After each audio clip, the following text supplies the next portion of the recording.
Doctor గారు, gut health మనకి gut బాగుంటే అన్ని వ్యాధులు రాకుండా అంటే ఏ వ్యాధైనా రాకుండా ఉంటుంది అని డాక్టర్స్ కూడా చెప్తూ ఉంటారు. గట్ హెల్త్ అనేది చాలా ఇంపార్టెంట్, సెకండ్ బ్రెయిన్ అనేది కూడా చెప్తూ ఉంటారు.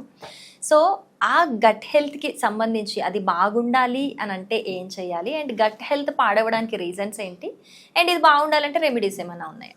గట్ హెల్త్ పాడవడానికి స్వయంకృత అపరాధాలు అంటే మనం తీసుకునే ఆహారం ప్రధానమైన కారణం.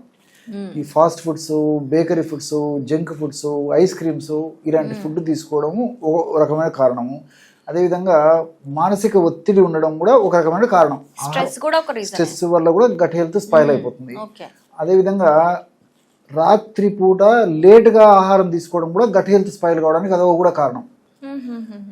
లేట్గా ఆహారం తీసుకున్నప్పటికీ గట్ హెల్త్ స్పాయిల్ అయిపోతుంది. తర్వాత ప్రాపర్ విశ్రాంతి లేకపోవడం చేత కూడా గట్ హెల్త్ పాడయ్యేటువంటి పరిస్థితి ఏర్పడుతుంది. అన్నెసరీగా సింథటిక్ ఔషధాలు వాడుకోవడం వల్ల కూడా గట్ హెల్త్ పాడైపోతుంది. అవసరాన్ని బట్టి డాక్టర్ల సూచన మేరకు ఆధునిక కృత్రిమ రసాయన ఔషధాలు కొన్నాళ్ళ పాటు వాడితే మంచిది, కానీ మరి డాక్టర్ల సలహా లేకుండా విపరీతంగా యాంటీబయాటిక్స్ ఇలాంటి డ్రగ్స్ వాడుకోవడం వల్ల కూడా గట్ హెల్త్ స్పాయిల్ అయిపోతుంది.